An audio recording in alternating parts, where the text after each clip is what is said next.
Okay. We're rolling.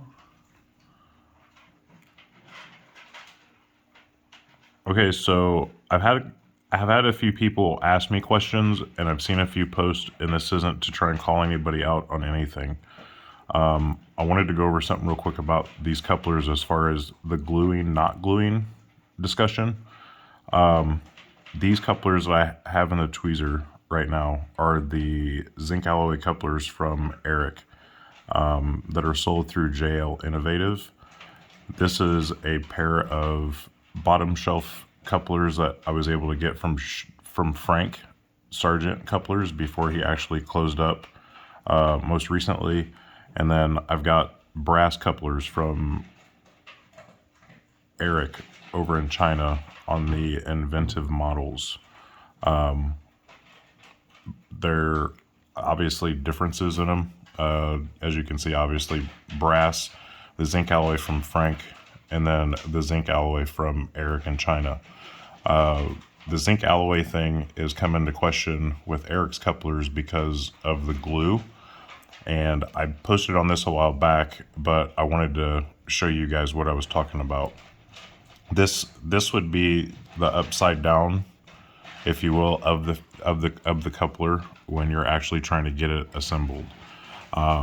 If I flip it over this way, this would be the top side once it's installed, and again, this would be the bottom. If you look, I'm just sitting here with the tweezers and playing with it. The knuckles going in and out freely. There isn't any issue with that as far as the movement goes. And then if I turn it upside down, it's locked into place. It's not going anywhere. I'm actually putting a little bit of pressure, and I have my girlfriend next to me as a witness, and if I say something stupid, this video will abruptly stop and I'll probably be beat down, but I think I'm doing okay so far. So the question that was brought to my attention a while back was a gentleman had these couplers on a car, and him actually moving them back and forth on a car installed, he wasn't getting them to lock up. This is them locked, if you will. If you guys remember, if any of you put together Franks, it's always a good way to check them upside down just to make sure they're locking and moving freely before you install them. And then again, obviously, once you get them on a car, you want to check them again also to make sure they're moving the way that they should. What he was having a problem with was in this position. I can't get these couplers to stay open. I'm sorry. When he was actually trying to get it to couple, it wasn't a little bit of pressure and they were coupling. It was just staying open. So I pulled out the 10 pack that I had and started assembling. And one thing that I noticed was if you put pressure on this side here and this side here to assemble them, you essentially have to squeeze. And if you squeeze too hard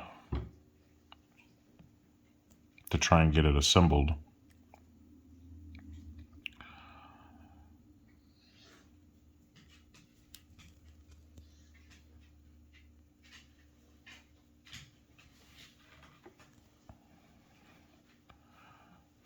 the knuckle won't move freely anymore.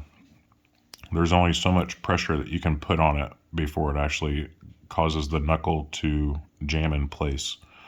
And it's just because of the pressure that's on it. You won't know it's that tight until you check it. So as you're assembling and as you're trying to apply the pressure to get them together, I advise you make sure that you're not putting too much pressure on them. Let me move it back this way.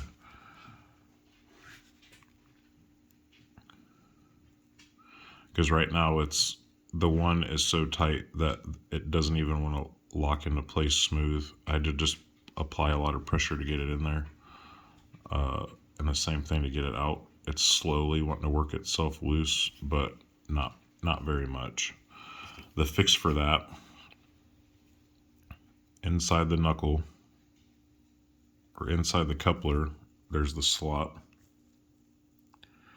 You want the coupler to close on it as such with a pair of tweezers, flat side in, and just put it in and wiggle it just a little bit to create that gap again. And it'll start moving freely again. But you want to make sure that it's actually lined up. You're looking for the top side here and the bottom side here, the pins to be at least close together. And make sure it's snug all the way around. And we'll move freely again, which is what you want. So if you're thinking about trying to glue these, don't do it. It's just because of the assembly part of it, if you start squeezing them too tight to get them to close, or get the bottom attached to the shank itself, you could potentially put too much pressure on it to where it actually squeezes it out, and you end up having to loosen them back up. If they're glued and you try and loosen them, you run the risk of actually breaking the coupler completely. There was a part of my post where I talked about the fixture. That is the narrow shank.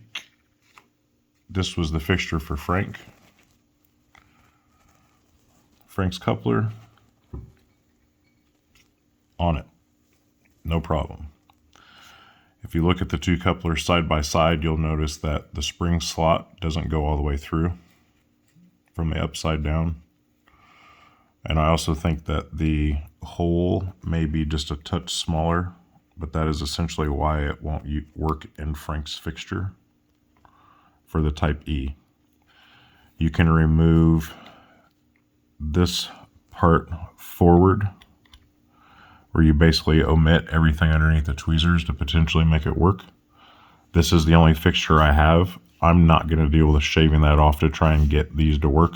I'll probably end up either getting another fixture from JL Innovative, or I may not. It just depends on how long it takes me to actually get around to having to use those couplers. I hope this helps. Again, if you guys have any questions, just let me know. Thanks.